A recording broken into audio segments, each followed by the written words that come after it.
Hi friends, welcome to Saina's dream kitchen. ഇന്ന് ചെറുപയർ വെച്ചിട്ട് ഒരു പായസമാണ് റെഡിയാക്കി എടുത്തിട്ടുള്ളത്. അതിനായിട്ട് മുഴുവനായിട്ടുള്ള ചെറുപയർ ഇതുപോലെ വറുത്തെടുക്കണം. ഈ കളറാവുന്ന സമയത്ത് നമുക്ക് തീ ഓഫ് ചെയ്തിട്ട് മിക്സിയുടെ ജാറിലിട്ടിട്ട് പൊടിച്ചെടുക്കാം. പിന്നെ ആവശ്യത്തിന് വെള്ളവും കൂടെ ചേർത്തിട്ട് ചെറുപയർ വേവിച്ചെടുത്തിട്ടുണ്ട്. നല്ലപോലെ വേവായതിന് ശേഷം നമുക്കിതിലേക്ക് ശർക്കരപ്പാനി ഒഴിച്ചു കൊടുക്കാം.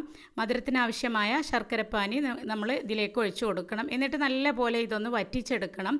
നമ്മുടെ ചെറുപയറും അതുപോലെ തന്നെ ശർക്കരപ്പാനിയൊക്കെ ഒന്ന് യോജിച്ച് വരണം. പിന്നെ ഇതിലേക്ക് വേവിച്ചെടുത്ത് വെച്ച ചൊവ്വരി കൂടെ ചേർത്ത് കൊടുത്തിട്ടുണ്ട്. നല്ലപോലെ മിക്സാക്കി എടുക്കാം. ശർക്കരപ്പാനി ഒന്ന് വറ്റിയതിന് ശേഷമാണ് ചൊവ്വരി ചേർത്ത് കൊടുത്തിട്ടുള്ളത്. ഇനി ഇതിലേക്ക് ആവശ്യമായ പാല് കൂടെ ചേർത്ത് കൊടുത്തിട്ട് നല്ലപോലെ ഇതൊന്ന് തിളപ്പിച്ചെടുക്കാം. അപ്പോൾ നമ്മുടെ പായസം റെഡി ആയിട്ടുണ്ട്. പിന്നെ ഇതിലേക്ക് ചെറിയ ജീരകം വറുത്ത് പൊടിച്ചതും അതുപോലെ തന്നെ ചുക്ക് പൗഡറുമാണ് ചേർത്ത് കൊടുത്തിട്ടുള്ളത്. നല്ലപോലെ മിക്സാക്കിയിട്ട് ഒന്ന് തിളച്ച് വരുന്ന സമയത്ത് തീ ഓഫ് ചെയ്യാം.